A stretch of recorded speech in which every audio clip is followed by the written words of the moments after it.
Hey, so we've been in a series called Rhythms That Lead to Life. It's a series about the practices that put us in a position to know and to love and to follow Jesus, not just on Sunday as we gather as a church, but as we go out into the everyday of the week and share life together. And today we are at the final set of teachings in our series, and we're going to be talking about community. This thing that we're wired to want and we all hope to experience and look for in our lives. And to get us started in learning what it looks like to practice being in community with one another, we're going to be asking the question today, when Jesus talked about community, what did he say? What did he point to? What did he look to? What did he talk about and emphasize that we can learn from and put into practice here and in our life together?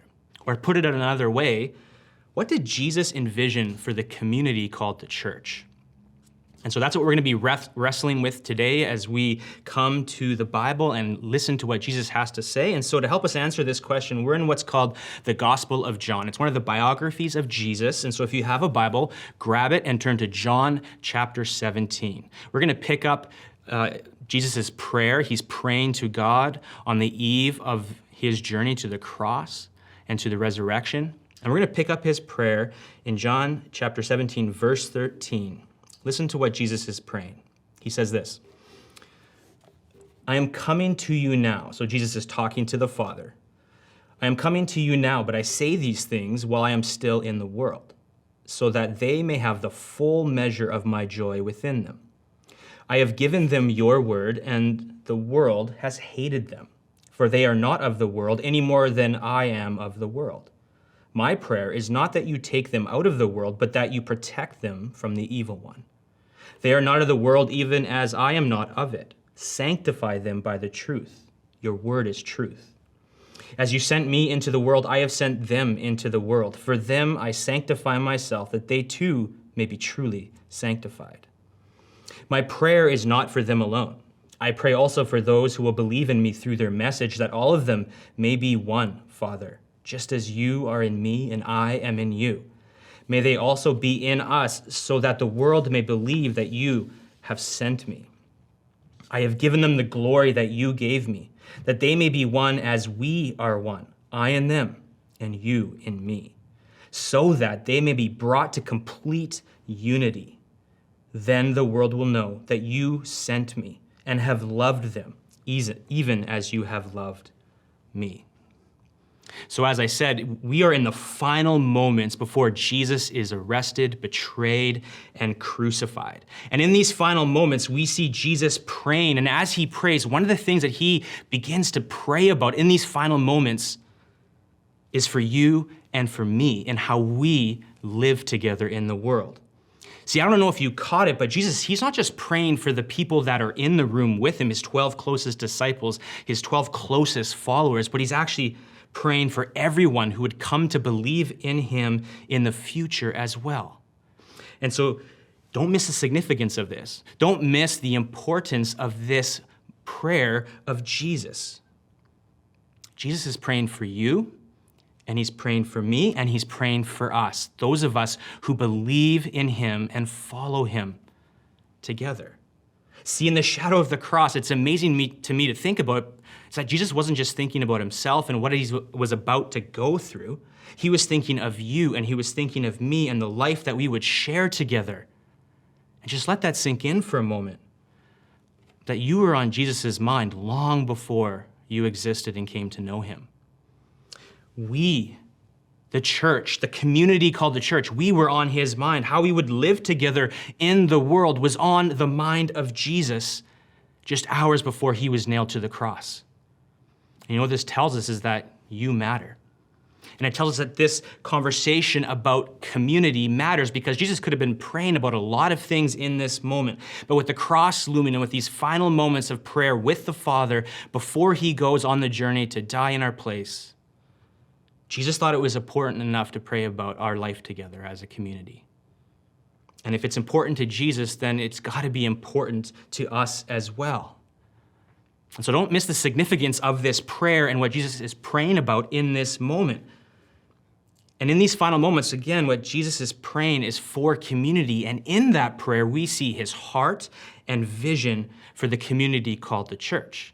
Now, of course, the church doesn't yet exist, but there is this community that gathers around Jesus and one day will become the church, and Jesus is praying for that. But before we move on and begin talking about the vision and the heart that Jesus has for the community called the church, let me stop and ask, when you hear the word church, what comes to mind? What do you think? What do you feel? What goes on for you as you hear us start talking about the community called the church? Now, for some of us, we get good feelings, warm thoughts, because we've had a great experience of church, a good experience of church, and that is something to celebrate. For some of us, this is a really good thing that we're talking about the church because we love the church and we've had a good experience of it. But for others of us, well, we have a completely different reaction than those of us who've had a good experience with church. Because the reality is we've been let down or hurt by the church. And so instead of good thoughts and warm feelings, we feel anger.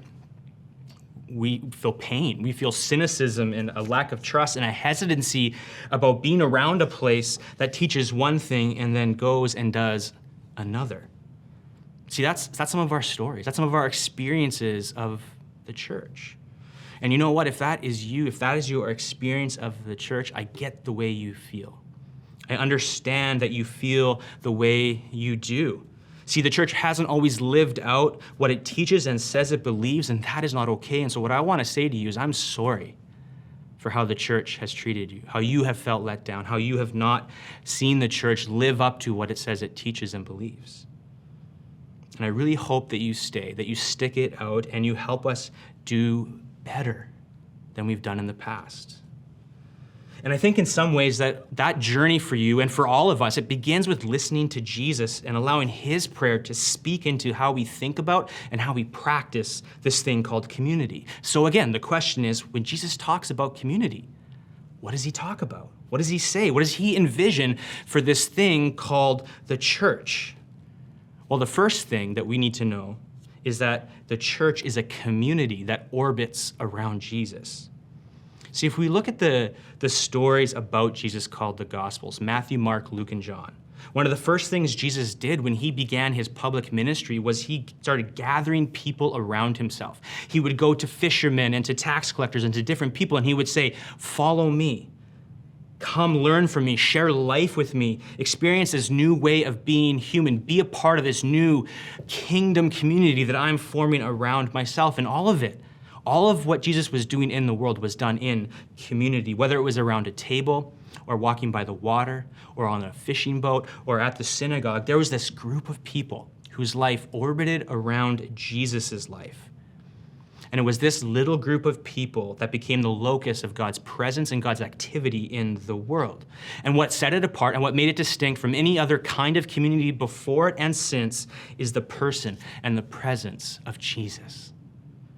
See, back then and all the way up to today, this reality, the reality of the person of Jesus, is what makes the community of the church different than any other kind of community out there.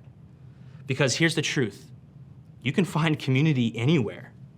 You can. It's out there. It's widespread. You can find it at the gym. You can find it at your CrossFit buddies and friends that you go work out with. You can find it on your online gaming community or in the social platform that you're a part of.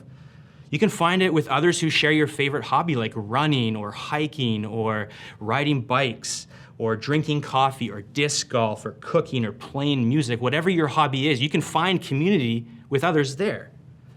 You can find it at the school you go to or the sports team you play on or you cheer for. I mean, the list goes on and on. If you're looking for a community, you can find it. It's out there. And it provides relationships and it provides a place to belong and people to do life with, which is something that we need because we're created for community. We're wired to want this. But as much as there's community options out there, there's only one place, one community that orbits around Jesus and has him as its heartbeat, and that's the church. See, the church is the only community where Jesus is at the center, where he is its focus, where he is its heartbeat, where he is its life. Remove him from the center of the church community, and you lose what makes the church, what makes it distinct, what makes it set apart, what makes it stands out from any other kind of community. So that's the first thing that we need to know about the church, the community called the church, is that it's a people gathered around the person of Jesus. And because of that, our life together is shaped by Jesus. See, who we are as a church is always tied to who he is. And what we do as a community is always tethered to what Jesus did and what he taught. There's this inseparable connection between Jesus and the community that orbits around him. And what Jesus said and what Jesus did and who Jesus was, that plays a part in what he envisions for his church. Look again at what he prays about in verses 15 to 19. He says, "My prayer is not that you take them," talking about his followers, "out of the world, but that you protect them from the evil one. They are not of the world, even as I am not of it. Sanctify them by the truth. Your word is truth. As you sent me into the world, I have sent them into the world. For them I sanctify myself, that they too may be truly sanctified." And so when Jesus thinks about the church and how we live together in all 168 hours of our week, he thinks of a community that is set apart and sent. See, I don't know if you saw this or not, or I don't know about you, but when I think of community, I don't actually and naturally think about set apart and sent. I don't immediately think about this part of community, about the set apart and sentness of being the church. I don't go there naturally. I don't know about you, but Jesus does. See, Jesus kind of lifts the lid on how we normally think about community, and he expands the vision for what it means to be his people in the world. See, for Jesus, community is not a place that you attend on a Sunday or once during the week. It's not only about sitting in a room with others, drinking decent coffee and talking about the Bible, though that plays a part of it. And it's not about everyone getting along and sacrificing what they believe or truth on the altar of unity. Rather, what Jesus is saying here is that his version of community, his vision for his people goes far beyond this view of community that I tend to have and that we can tend to have. And that purpose that he's talking about has two parts, that the church and the people in it would commit itself to become more like Jesus. And secondly, that we would live together in such a way that people will believe in the reality of Jesus. Let's take that first one, the church committing itself to become more like Jesus. When Jesus says sanctify them, what he's saying is he's talking about a people dedicating their life, their whole life, all of who they are to God and becoming more like him as they journey with him. That's what he's talking about. The picture is of a people that are all in on Jesus, that are committed and dedicated to knowing him, to loving him, and having his character formed in him. The picture is of a group of people who live differently than the surrounding culture because of how they think and how they live and how they love in the same way that Jesus is. This is what Jesus is envisioning, and it makes me wonder, how are we actually doing at this? Like, how are we actually doing at living set apart and sent, at becoming like Jesus? Well, according to recent studies, not very well. See, there's this study that I read that asked people what they thought of when they thought of the church.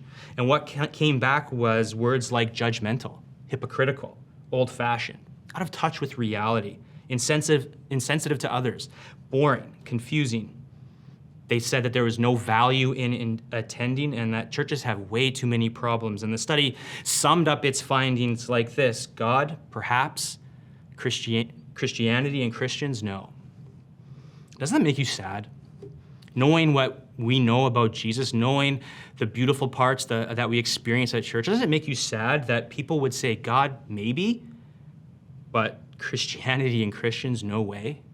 Because of what they've seen, because of what they've experienced in the lives of people who follow Jesus.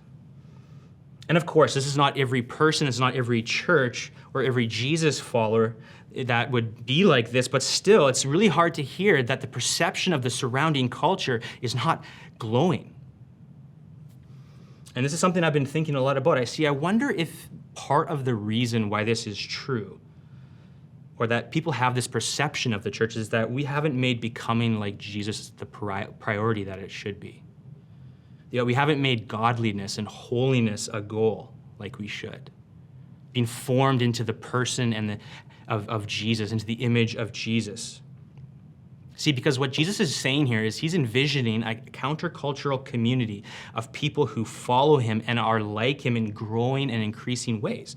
And in the end, that's what being set apart and sent means. In part, especially the set apart piece. That if we want to be countercultural, I like what James Emery White says. He says, to be truly countercultural begins with being truly Christ-like. If you want to tell the world about the reality of Jesus, that if you want this city that we live in to encounter Jesus, to believe that he exists, that he did come, that he did die and rise again for our salvation, then you need to become more like Jesus. We need to become more like Jesus in our life together.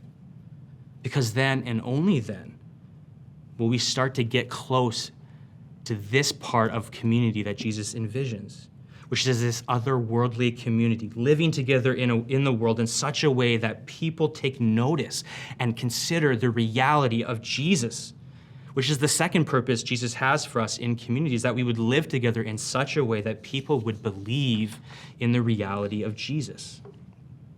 I mean, this is the story that John has been telling throughout the gospel. He's been telling a story about the arrival of God in human history, how in Jesus that we see the reality of God in human form. Right from the very first chapter, John starts with Jesus, and he says, Jesus is God. He always has been, and he always will be.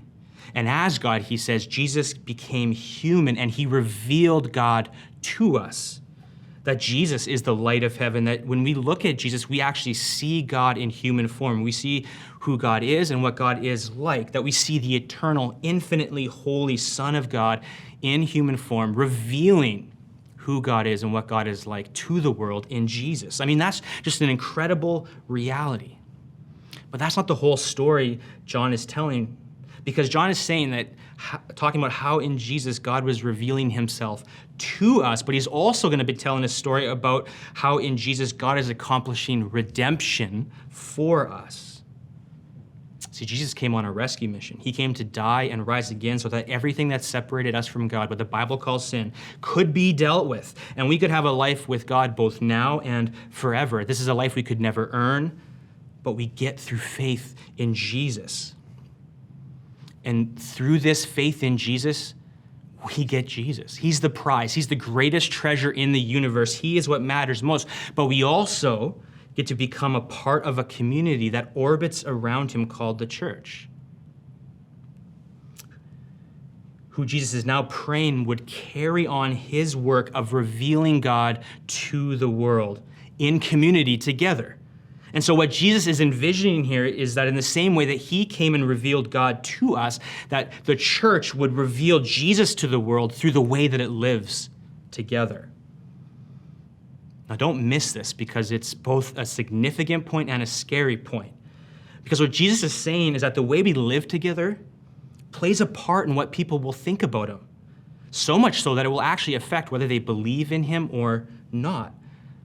Now, that's a significant and a scary point, that how we live together in community has something to say about Jesus. It could be really good, it could be really bad, it could be kind of lukewarm. But how we live together is one way we speak about the reality of Jesus to the world. And that's why community is about so much more than putting on an engaging Sunday service or running really great programs that help people. I mean, those are great things, but Jesus has a greater desire for his community. It's a community that orbits around him and is set apart and sent to reveal Jesus to the world by how we live together. This is what Jesus thinks of when he's thinking of community. It's a much bigger and more beautiful and profound picture than I normally think of when I think of the church. But that leaves me with a question. How can we reveal who Jesus is to the world by how we practice community? What does it look like for us to go and do that together? Well, thankfully, Jesus tells us through his prayer. Look again at verse 20 to 23, because there Jesus is going to give us two realities to embody and exhibit in our life together. Both are countercultural acts that, if practiced, will demonstrate to the world an alternative way of being human, an alternative way of being in the world, and ultimately will demonstrate to the world that Jesus is alive, that he is real, and he exists, and he can make a difference in the world and in our lives. And so what are these two realities that Jesus prays about? Well, the first one is this, that in our life together, we would embody and exhibit a oneness and a unity in a world that is divided. Look at what Jesus prays in verse 20 to 23. He says, "My prayer is not for them alone. I pray also for those who will believe in me through their message, that all of them may be one, Father, just as you are in me and I am in you. May they also be in us, so that the world may believe that you have sent me. I have given them the glory that you have given me, that they may be one as we are one, I and them and you and me, so that they may be brought to complete unity."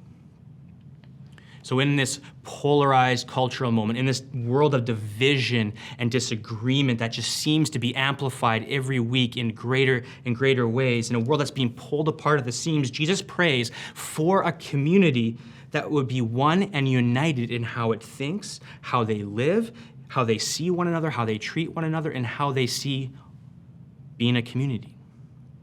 He envisions a unity that is built not on our best ideas or intentions or on organizational alignment, but on a relational oneness that binds us together and with Jesus. It's a oneness that from the moment we come to faith in Jesus, we are united to him in an inseparable way, but we are also united to one another in God's family in an inseparable way. From the moment we believe in Jesus, this unity is birthed, and we get to live in that. It made me think of the other day is my son, he has some amazing young friends, which I'm so thankful for. And there's this one day I was taking him to school to drop him off, and we were walking in alongside some of our really close friends. And so both our boys kind of run into their classroom, and their teacher is standing at the door, and she kind of stops and engages with me and my friend's wife. And she says, "Hey, I got a question for you guys." And as soon as she starts talking, our two boys kind of poke their head out of the door. And they have this look on their face, and like, "Oh no, why is our teacher talking to our parents? Are we in trouble? What did we do?" And so they're kind of listening. It's this really funny picture, and the teacher says, "Are you guys family?" And I looked at my friends, we kind of giggled, and we're like, no, we're just really good friends, and our boys are really good friends. And we're like, "Why?" And their teacher is like, "Well, they keep calling themselves cousins." And I got really confused because I see you guys together a lot, but I didn't think you were family, but I thought I'd ask because I didn't know. And so they're not cousins, you're not family? I'm like, "No, they're just really good friends." And it was a really interesting moment because I was walking away. It made me think about how my son Levi and his friend Zane, they have this sense that there's something closer to their relationship than them just being friends, that there's something greater that binds them together and actually transcends the fact that they aren't actually cousins. They see themselves as so close that they actually see themselves as family. And I think in some way, this is what Jesus is getting at when he prays, that there is something greater that binds us together in the church. There's this oneness that we share because of our common faith in Jesus. And this is going to always transcend the differences and the disagreements we will have. And we need to grab onto that because when we think of unity, so often we think of peace and everyone's getting along, and warm, fuzzy feelings, camaraderie, friendship, and everything's like good. And there's no disagreements or differences. But that's not what Jesus is talking about. That's not actually true unity. Unity is about the greater reality that binds us together and propels us toward a life of oneness and unity in a world of division. It's all based on a theological oneness that we share with God and with one another. It's not something that we generate, it's something that we get and receive from God when we come to faith in him. And it's our job to maintain it and to make visible this invisible reality of oneness that we have. And in that, we're going to show the world something completely different, something so uncommon. We show them a community of oneness and unity in a world of division. And what a beautiful picture of the God we serve, who is one, Father, Son, and Spirit. And in all this, again, we show the world something different, which we do by being a community of costly love in an individualistic culture. See, in a culture where the highest good is individual freedom and self-expression, Jesus prays for a community of costly love. Just a few chapters before, in John chapter 13, Jesus says this, "A new command I give you, love one another. As I have loved you, so you must love one another. By this, everyone will know that you are my disciples, if you love one another." And so Jesus' heartbeat, the mark that is supposed to be present in our life together, is that we would love one another in the same way that Jesus has loved us. It's not our definition of love. It's not our version or standard or quality of love. It's Jesus' definition, standard, and quality of love. A costly love that sacrifices for the good of another. A costly love that says, "I'm sorry," that forgives, that stoops down to lift others up, that is willing to let go of my needs and wants for the needs and wants of someone else. It's a Jesus-type love that washes feet, sees the one that no one else sees, spends time with those no one else spends time with, sacrifices, serves, says no to me to say yes to you. It's a 1 Corinthians 13 kind of love that is patient, kind, is not self-seeking, is not easily angered, protects, trusts, hopes, never gives up even when it gets hard. It's the Romans 5:8 kind of love where Jesus is hanging on the cross and dying in our place, that says that God shows his love for us in this, that while we were still sinners, Jesus died for us. It's this sacrificial kind of love so that we could have a life with God and the kind of life God created us to have.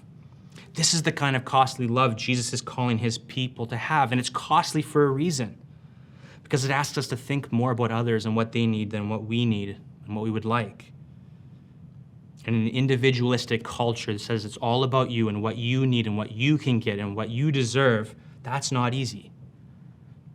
And so one of the greatest hurdles to us actually becoming the kind of community that Jesus envisions is our individualism, both that we're aware of and the parts of that we're not aware of. See, the reality is we all want community, but we don't all want to sacrifice. We see, without even knowing it, our individualistic tendencies can sabotage our experience of community, that they can get in the way of us becoming a community of costly love that shows the world something beautiful and compelling about the person of Jesus. And this is what Jesus is envisioning for his church, that we would be a community that goes beyond welcoming and being nice to the newcomer or the person who's different from us, to being a community that loves others in the same way he has loved us.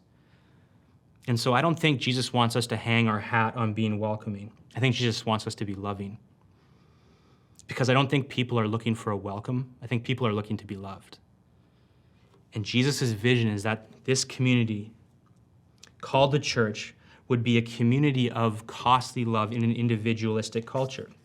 That's what he means when he talks about the church and making visible the invisible realities of God, that people would see us loving one another actively in response to the way that Jesus has loved us. And who doesn't want to be a part of a community like that? I know I do, because a community like that has an impact. That through the way a community like that practices being together, it would arrest the attention of the world. It would speak about the reality of Jesus. It would cast a vision for life in the kingdom. It would offer an alternative way of being in the world to the world. And I don't know about you, but I want to be a part of a community like that. But here's my confession. I don't do community very well. I don't. My wife does it well. She makes community and friends wherever she goes. I think she has like 8 best friends. Like I maybe have 1. I mean, she just does this far better than me. I'm introverted. I need time alone. And that's a good thing, but I often use it as an excuse to not invest in friendships, to not be in community. And because of that, I've missed out on the kind of friendships I long for and the friendships I need. And I often feel really lonely. And when I do take that risk and I do get into community, it's hard for me to let my guard down, to let people in, because I'm wounded and I've been hurt before and I don't want to take that risk. And so it's hard for me to trust. But what I'm learning is I need to be intentional. I need to fight for this. I need to fight for friendships. I need to take initiative. I'm learning I have to take the risk to have the kind of community I crave, the kind of community that Jesus is talking about here. And in the same way, we need to fight for this. Each of us needs to play our part to see the kind of community that Jesus envisions come to life. We need to take the risk to become like what Jesus prayed for. Because the division and the infighting during the pandemic, you know what it did? It exposed a lack of unity and love, not just out there in the culture, but in here in the church as well. And so if you want to see this kind of community come to life, it's going to take becoming more like Jesus. It's going to take living set apart. It's going to take practicing costly love, participating in the mission of Jesus in the world. And it's going to take sacrificing some of those significant stances you have to the greater realities of what Jesus is talking about here. So let me ask, are you willing to sacrifice any of the issues you posted about, argued about, or got angry about to embrace the greater reality of making Jesus known in the world? Are you willing to take the risk to put yourself in other people's shoes like Jesus did? Are you willing to take the time to see something through someone else's eyes? Are you willing to sacrifice what you want and feel is right so people will see the reality of Jesus? Are you willing to orbit your life around Jesus? Are you willing to live set apart and sent? Are you willing to become a countercultural community that looks and feels and sounds and acts different than the post-Christian world around us? Are you willing to play your part to do these kinds of things that Jesus is calling us to do? See, how you answer that is between you and God. But all of us, we need to play our part to see the community Jesus envisions come to life. A countercultural community that looks and feels and sounds and acts different than the surrounding post-Christian culture. A church that embodies and exhibits the holiness, the oneness, and the costly love of Jesus in our life together, so that the world may know the reality of Jesus. See, that's the kind of community Jesus envisions. That's what he thinks when he thinks of community.